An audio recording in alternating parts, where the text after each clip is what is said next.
This is a moment in Jewish history.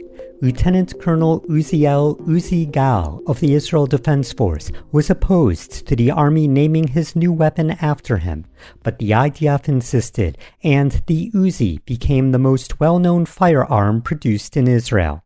This is the story of a man whose family escaped the Holocaust, grew up on a kibbutz, and developed a compact submachine gun. Along the way, we will learn about his father, a noted Bauhaus artist, and briefly discuss the film Terminator 2. But first, a little background. Uziel Gal was born Erich Glas in Weimar, Germany, the city where Adolf Hitler established the Weimar Republic, the government of the Nazis. Things looked bad for the Jewish community, and the Glas family decided to flee, settling in kibbutz Yagur, an agricultural community in the north of the land of Israel, whose members helped drain the swamps and create thriving farmland. Among the residents, there was another German refugee named Carola Ruth Siegel, who later gained fame as the talk show host and author Dr. Ruth Westheimer. The Glas family left Germany when Uziel was about 10 years old. His father, Erich Glas, was a noted artist. Born in Berlin, Germany, Erich Glas served as a commando soldier, aerial flight observer, and photographer in World War I in the Imperial German Army on the Western Front. He received the highest military decoration, the Iron Cross of the First Class. He attended the Academy of Fine Arts in Munich and the Bauhaus School in Weimar. He excelled in painting, photography, and etching, befriended other famous young artists, and was a member of several artist associations. But when the Nazis came to power, he lost his teaching job because of his Jewish heritage.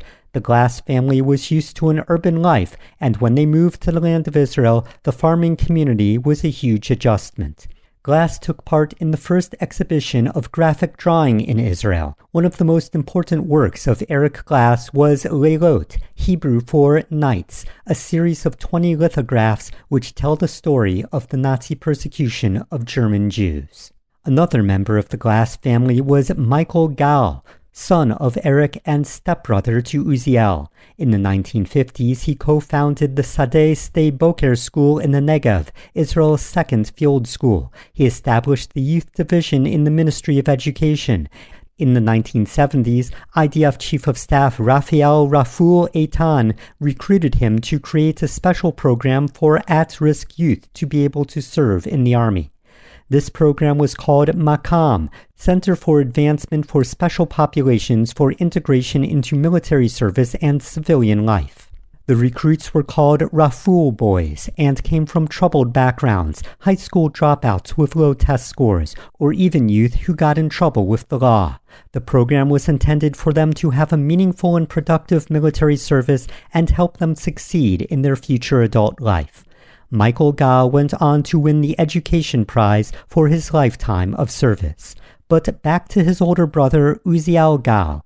As a child, Uziel was fascinated with weapons, and once burned his hand trying to saw off the barrel of a rifle to make it more efficient.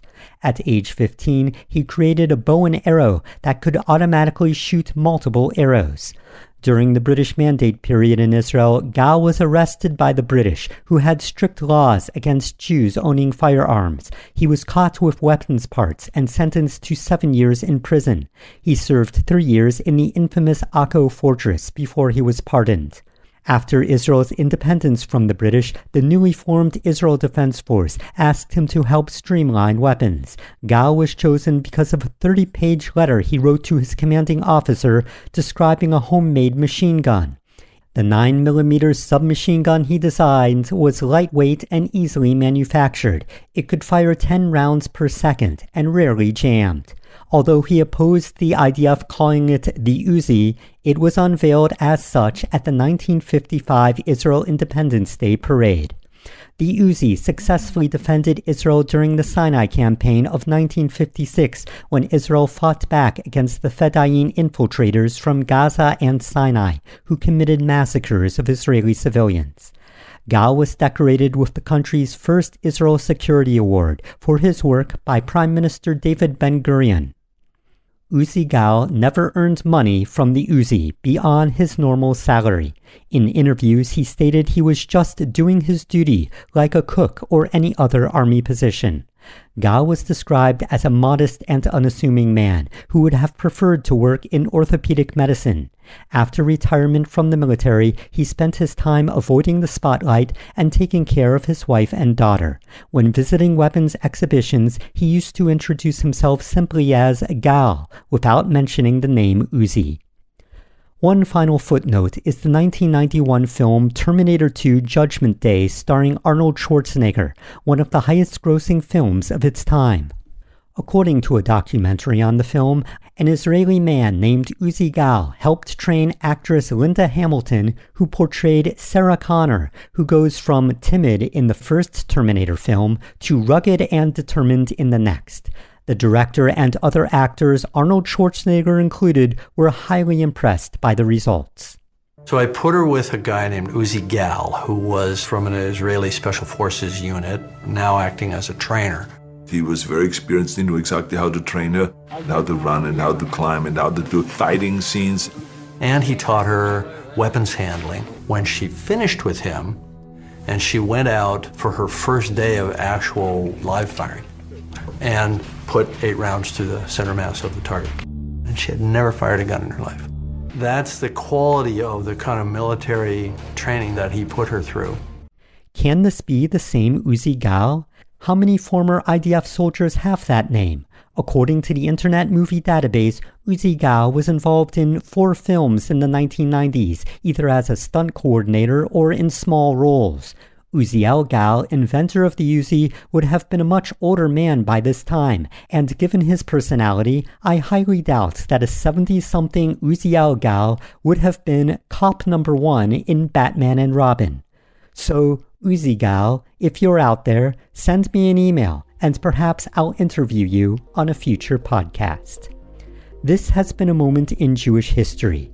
For past shows, you can visit benbresky.substack.com. Thank you to all the listeners, and shalom.